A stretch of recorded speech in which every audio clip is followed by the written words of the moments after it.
Hujambo na karibu kwa mara nyingine tena mtazamaji wa The World News katika kipindi hiki cha ulimwengu wa siasa. Mimi ni Adam Hussein. Ripoti yetu leo inamtazama Waziri Mkuu Benjamin Netanyahu na baadhi ya maafisa wa Rais wa Marekani Donald Trump ambao bado hawana imani juu ya makubaliano ya Iran na Marekani. Hata hivyo, jambo pekee ambalo bado limekuwa ni kizungumkuti kwao na hawakubaliani nalo ni juu ya suala la nyuklia na kuangusha utawala wa Iran. Anachokijutia Waziri Mkuu Benjamin Netanyahu ni kuondoka madarakani na kuacha utawala wa Kiislamu wa Iran, lakini pia akiwa na wasiwasi juu ya suala la nyuklia la Iran. Moja kati ya ripoti kupitia baadhi ya magazeti nchini Israel yanaeleza kwamba Waziri Mkuu Benjamin Netanyahu anajutia makubaliano aliyoyafanya Rais wa Marekani Donald Trump kwamba bado hawajauondoa utawala wa Jamhuri ya Kiislamu ya Iran na hawakufanikiwa katika operesheni zao walizozifanya. Lakini wasiwasi wa baadhi ya maafisa nchini Marekani ni juu ya suala la nyuklia la Iran. Waziri Mkuu Benjamin Netanyahu, moja kati ya mambo ambayo alikuwa akizozana na Rais wa Marekani Donald Trump juu ya kusaini mkataba kusitisha mapigano dhidi ya Iran. Israel ilikuwa ikijiandaa kufanya shambulizi zito dhidi ya Jamhuri ya Kiislamu ya Iran, huku mkuu wa jeshi El Zamir akisema wakati wowote wamejiandaa kwa ajili ya shambulizi hili. Hata hivyo, Waziri Mkuu Benjamin Netanyahu anasema kwamba mipango ya kufanya Iran isiwe na utawala dhalimu, utawala wa kikatili wa Jamhuri ya Kiislamu ya Iran bado upo, lakini pia bado wana silaha za nyuklia.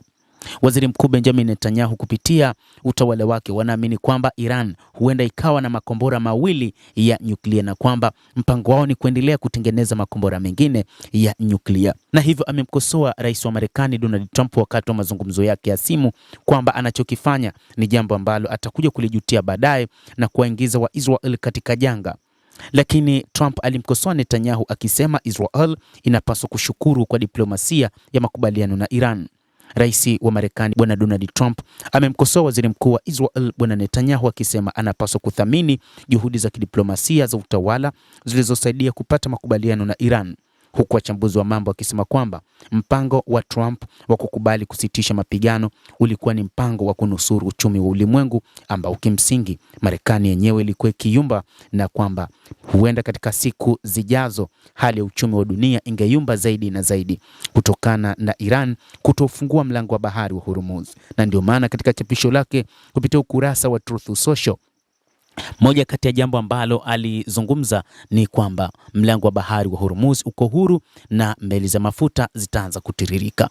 Katika mahojiano na simu na gazeti la New York Times, Trump alidai kuwa Israel itafaidika na mpango huo na kuwasifu rais wa China Xi Jinping na rais wa Urusi Vladimir Putin kwa kusaidia kuendeleza suala hilo, akimtaja Netanyahu kama mtu mgumu sana na akisema kwamba Netanyahu anaonekana mtu mpumbavu ambaye alikuwa hataki makubaliano hayo. Trump alisema kiongozi huyo wa Israel anapaswa kushukuru sana kwa makubaliano hayo, lakini bado wasiwasi umebaki kwa Waisrael, hasa waziri mkuu huyo ambaye anaona kwamba bado wameshindwa kutatua kile walichokubaliana awali kwamba wauondoe utawala wa Jamhuri ya Kiislamu wa Iran kwa mashambulizi makubwa, lakini pia kwa kutumia nguvu kubwa na hata kuhakikisha kwamba eneo hilo la Mashariki ya Kati linakuwa huru, na akikumbusha kwamba eneo pekee ambalo ni shida katika eneo hilo la Mashariki ya Kati ni Jamhuri ya Kiislamu ya Iran. Kwa upande mwingine, Seneta Lindsey Graham amehoji kuhusu ulinzi wa makubaliano na Iran, akiunga mkono ufunguzi wa mlango wa bahari wa Hormuz. Seneta wa Marekani Lindsey Graham ambaye ameunga mkono hatua za kijeshi dhidi ya Iran ametilia shaka ya nguvu juu ya vifungu vya makubaliano kuhusu mpango wa nyuklia wa Iran, huku akisema anafurahishwa kwamba Washington na Tehran zimekubali kufungua tena mlango wa Hormuz. Nina wasiwasi kwamba maoni ya Iran kuhusu makubaliano hayo yanaonekana kuwa tofauti na yale ambayo timu ya mazungumzo ya Marekani inadai, Graham aliandika katika chapisho katika mtandao wa kijamii, akisema kuwa ataangalia mazungumzo yatakayofuata kwa karibu na kwamba Congress lazima ipitie makubaliano yoyote ya nyuklia na Iran.